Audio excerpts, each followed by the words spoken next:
은혜 받으세요. 저희는 교회에서 막 사역하시려고 하면 은혜 받으세요. 예배하세요. 그 성도들하고 교제하세요. 자꾸 뭐 하려고 하지 마세요. 그래서 저희는 최대한 늦게 사역을 했으면 좋겠다라는 얘기를 하는데,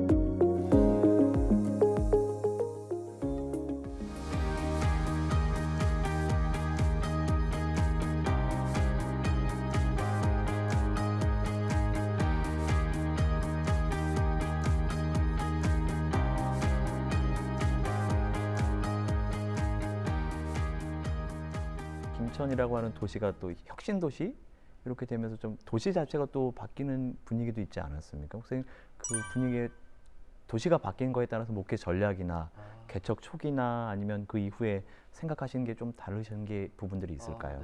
네. 혁신도시에서 너무 감사하게 한 여집사님이 저희 구도심까지 20분 거리인데, 차로 2분. 이게 서울이나 경기도에서는 아니 그거 그냥 집 앞이잖아 하잖아요. 김천에선 제일 먼 거리예요. 대중교통이 그때는 없었어요.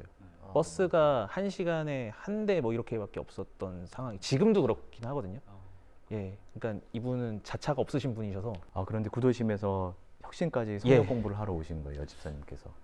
이분은 저희 교회에 이제 성도가 되신 건데, 왜냐면 저희가 블로그 사역을 열심히 했어요. 이 블로그를 통해 우리 교회는 어떤 교회고 말씀은 어떻게 전하고 있고, 이게 보여지면서 그 혁신도시에서 구도심까지 한 여집사님이 오셨어요. 근데 그분이 저 같은 아파트 주민이었고, 제가 그래서 얘기를 했죠. 우리 교회가 여기 못 오고, 그래서 제가 여기에 집을 얻었으니 좀 주변에 아는 분들 좀 모시고 와라. 저는 솔직히 기대는 좋은 크리스찬을 데리고 오기를 원했죠. 교회를 찾는. 근데 이분이 정말 목사의 말을 목사의 말로 그대로 알아들으신 거예요. 안 믿는 아주머니들을 대거 데려오신 거예요. 제가 진짜 첫날 너무 깜짝 놀랐어요. 어떻게 해야 될지 모르겠는 거예요, 이분들한테.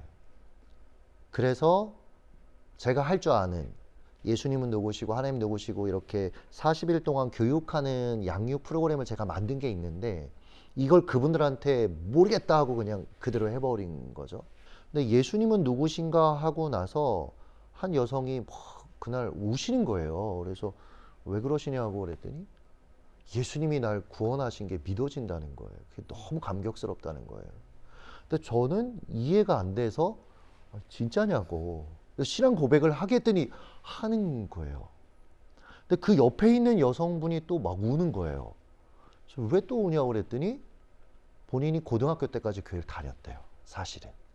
근데 이제 결혼하고 아이 키우고 직장 생활하면서 내가 예수님을 떠나 있었고, 근데 이제 예수님 앞에 다시 살고 싶다고 하면서, 그래서 저희 교회에 지금 귀한 성도님이 되셨죠.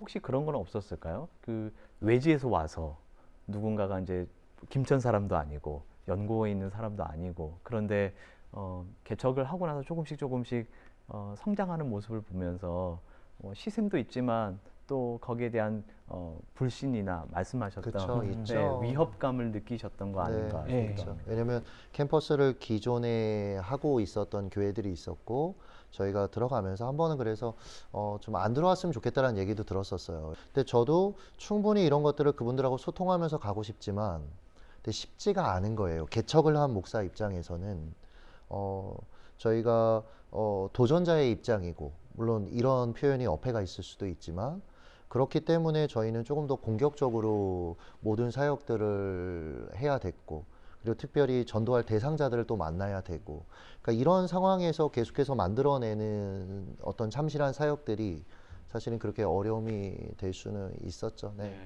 그렇게 하면서 저희가 이제 하나님께서 기회를 열어주셔서 이제 저희가 바라봤던 대상들은 30대, 주로 30대 젊은 여성분들이 많이 이렇게 접점이 되었어요. 왜냐하면 이분들이 수도권에서 있었던 어떤 문화적 혜택이나 여러 가지 그 친구들을 다 포기하고 배우자 따라서 오신 분들이 되게 많더라고요. 직업 때문에.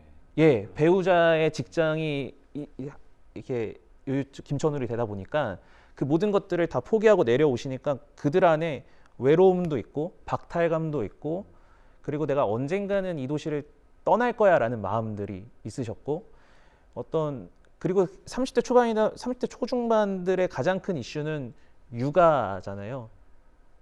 특별히 크리스천 신앙인들 같은 경우에는 이제 신앙으로 우리 아이를 잘 양육하고 싶어 하고, 그리고 비크리스천들이더라도 양육하고 싶어 하고, 그래서 그런 접점들을 저희가 좀 우리도 요 또래들에게 우리가 맞춰줄 수 있을 것 같다 해서, 그래서 그때 되게 부모 세미나 뭐 이런 것도 되게 지역 안에서 그때는 저희가 김천에 이 작은 상가에 이런 분이 와라는 분들을 어떻게든 섭외해서, 그래서 같이 만나고, 이 교회는 우리의 이런 부분들을 채워줄 수 있는 공동체구나 라는 것들을 좀 많이 경험하시면서 지역 안에서 그렇게 좀 녹아들게 되었던 것 같습니다.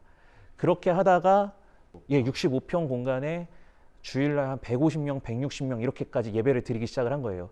그러니까 예배당 공간이 좁아서 식당에 막 40~50명씩 들어가서 영상으로 시청을 하시고 예배를 드리고 하다 보니까 교회가 요 단계에서 한 단계 더 이제는 우리가 할 수 있는 공간의 한계와 사역의 한계가 딱 맞닥뜨려지게 되더라고요. 그러면서 그때 무모하게 또 그때도 가진 것 없었지만 도전하면서 지금 현재 있는 교회로 이제 이전을 하게 되었죠.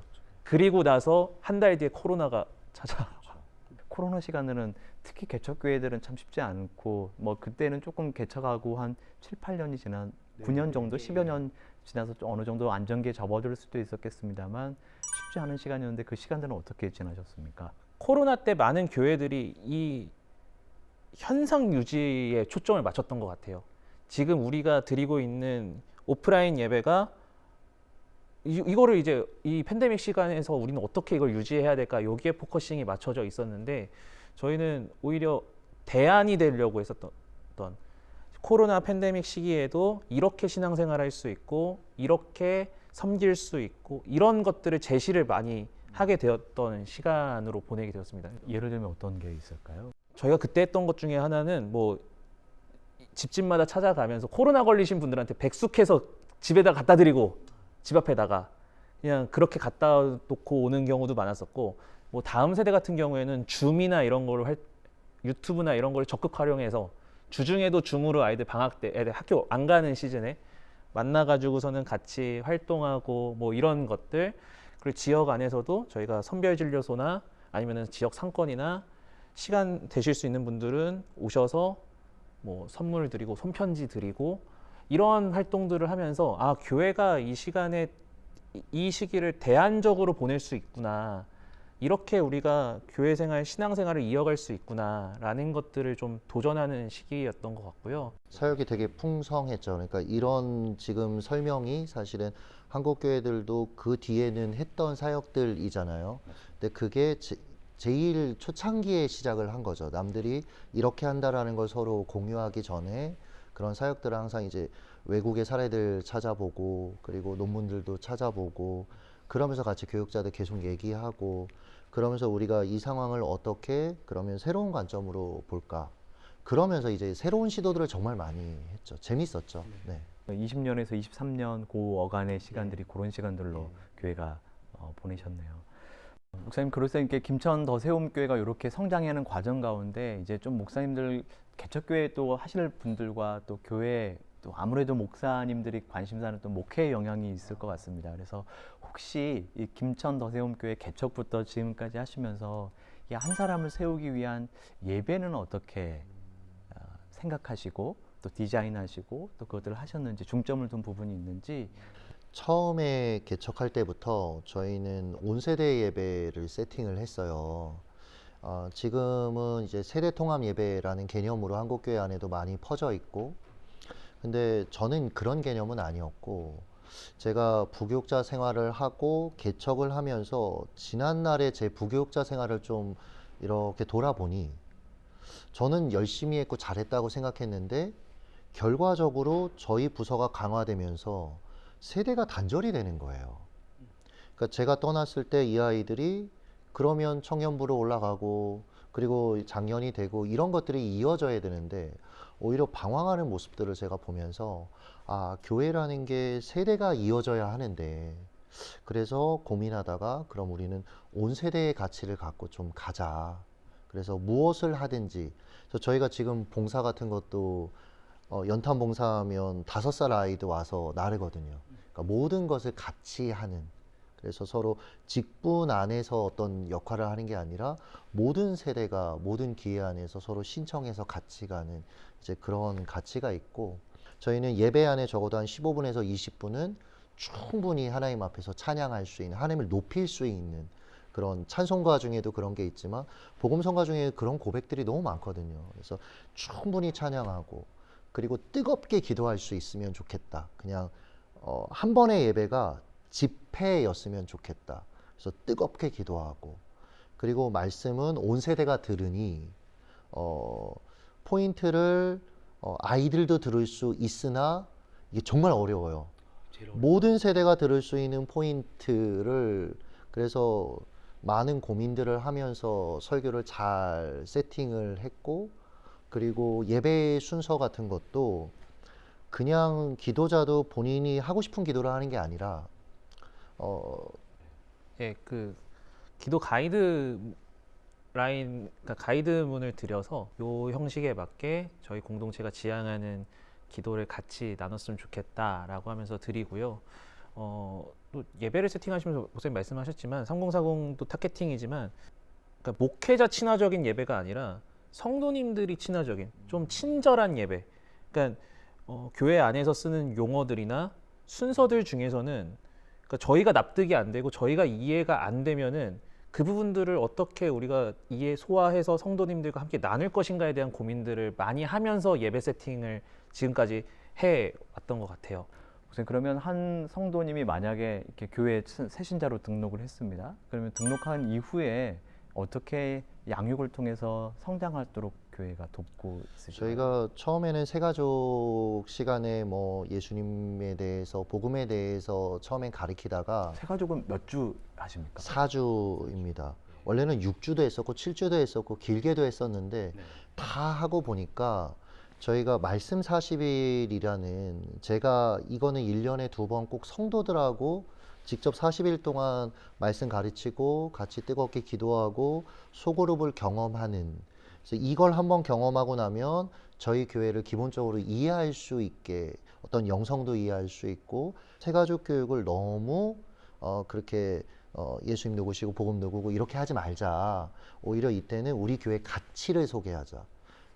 왜 이렇게 하게 된 이유가 뭐냐면, 처음 예수님을 믿는 분들도 있지만 기존 교회에서 오신 분들이 본인들이 가지고 있는 교회 상이 있고 또 본인들이 생각하는 사역이 있어요, 항상.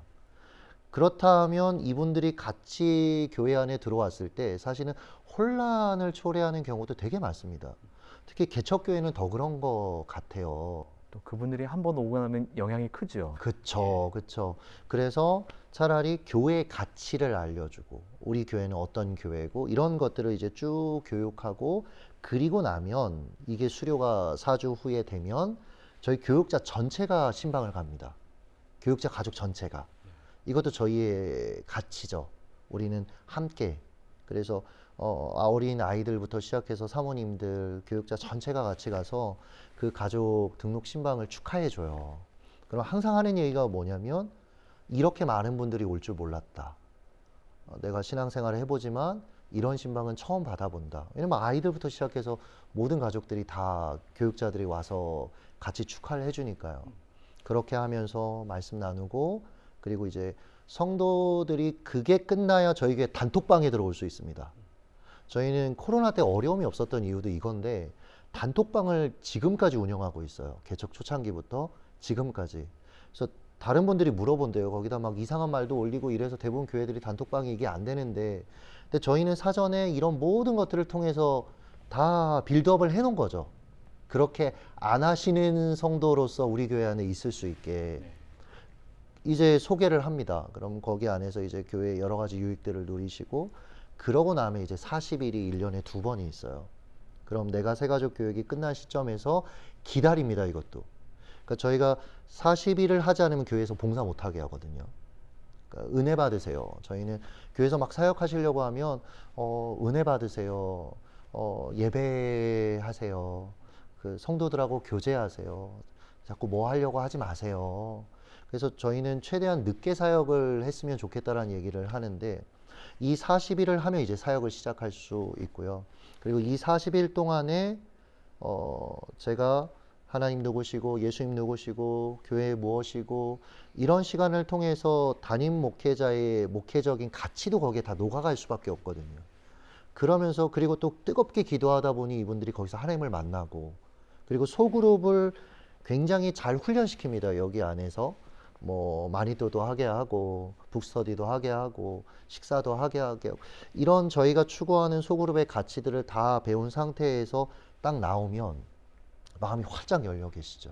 그러니까 말씀하셨던 그 40일의 그 시간들은 아주 교회에서 중심적인 양육에 있어서 핵심이 되고 또 그것을 거치고 난 이후에 교회의 봉사와 활동과 또 이 모든 것들이 가능하게끔 그렇게 하셨네. 그러면 어떤 면에서는 아까도 표현하셨습니다만 너무 일찍 사역하려고 하지 말고 은혜 받으라. 뭐 기존 교회에서 오셨던 분들은 일종의 이제 안식이나 쉼 이게 중요한 가치로 교회 안에 자리 잡고 있으신 것 같은데요. 혹시 뭐 이 안식이나 쉼 이게 교육자들이나 아니면 성도님들에게 따로 나누시는 부분들이 있으실까요? 저는 사실 되게 열심히 사역을 하면서 왔던 사람이에요. 그래서 부교육자 때 대상포진도 왔었고 부교육자 때 뭐 쓰러져 보기도 하고 개척을 시작할 때 이미 다 번아웃이 돼 있었습니다. 사실 건강이 다 망가져 있었고 그러면서 또 개척을 하면서 열심히 달렸죠. 그러다가 7년 차가 됐을 때 제가 계속 한숨을 쉬고 있더라고요.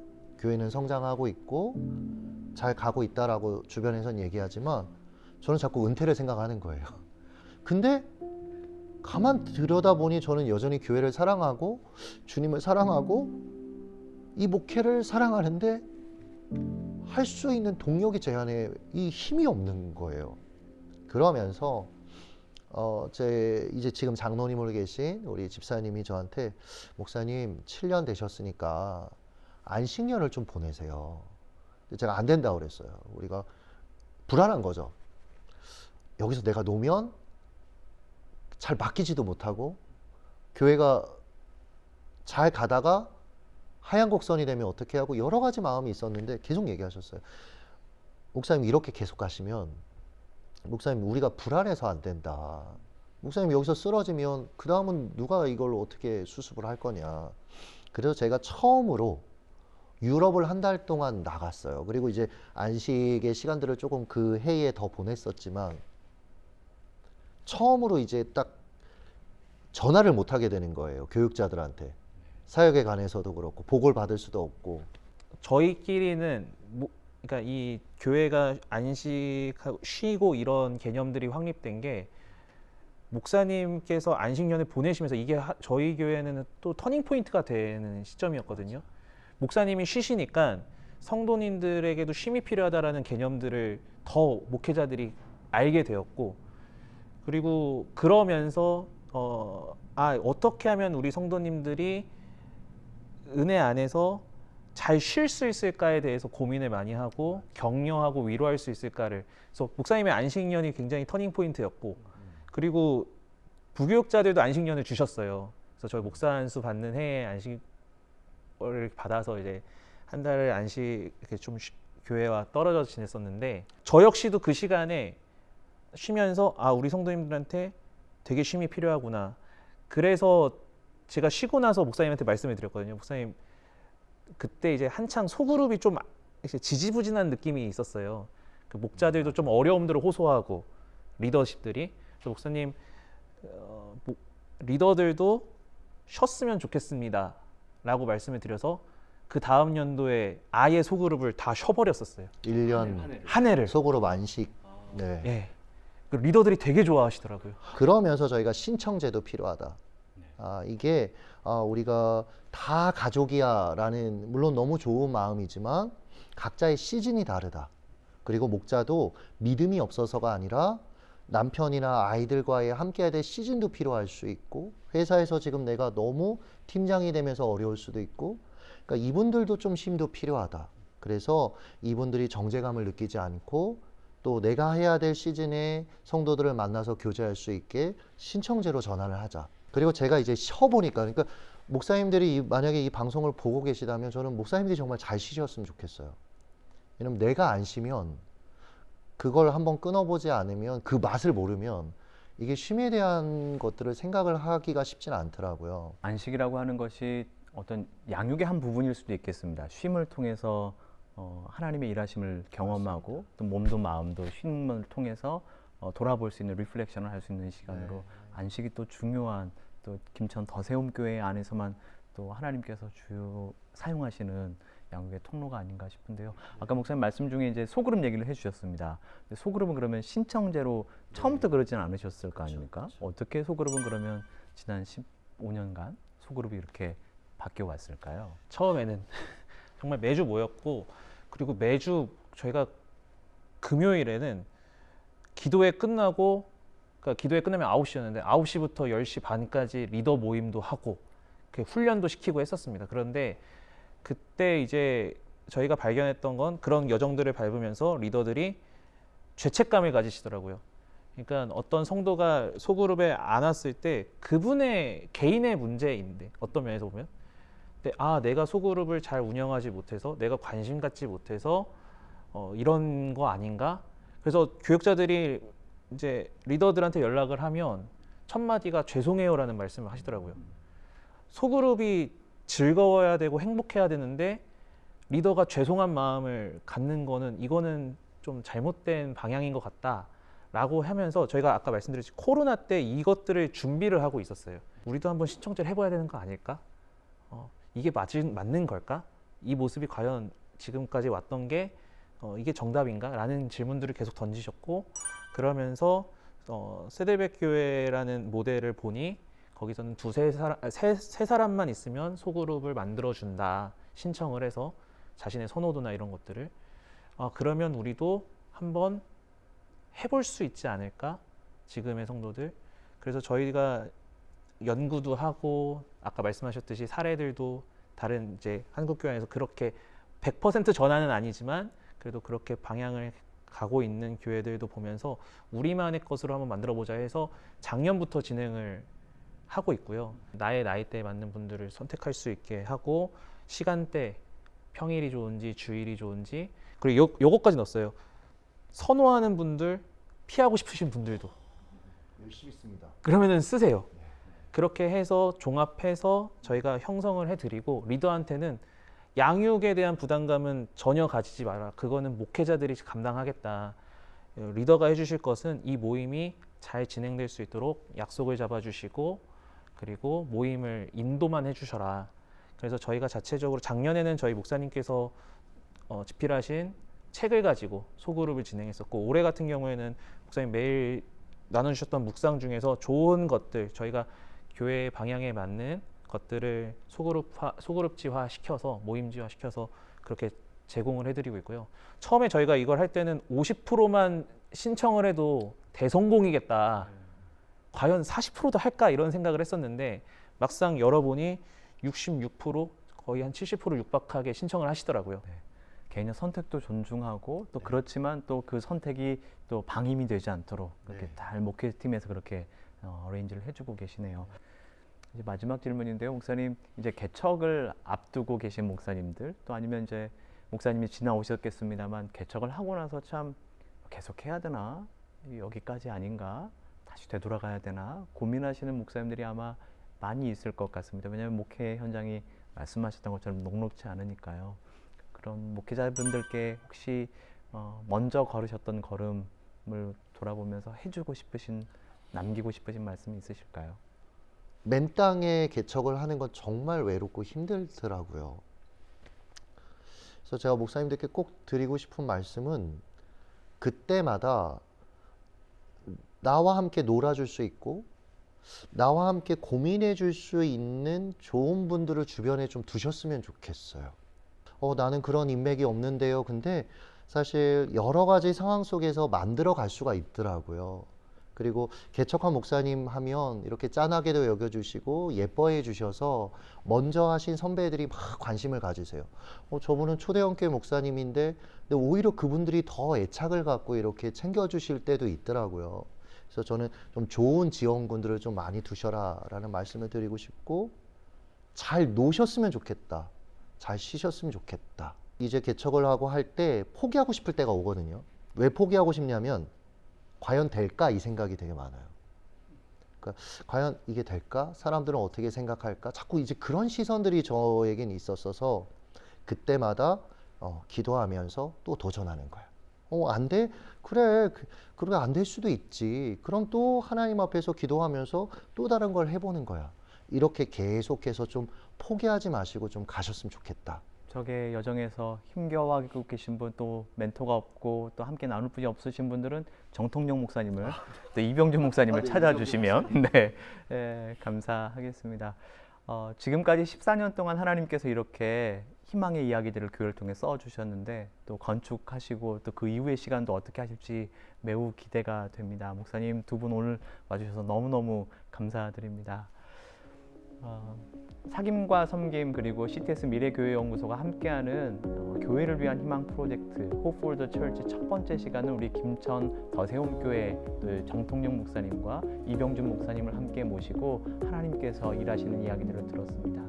여전히 하나님께서는 교회를 통해 일하시고 교회를 통해 세상에 숨을 불어넣고 계신 분임을 우리는 또 한 번 듣게 되었습니다. 하나님을 향한 걸음, 또 교회를 향한 걸음 포기하지 마시고 이 여정을 함께 하시는 저와 여러분 되셨으면 좋겠습니다.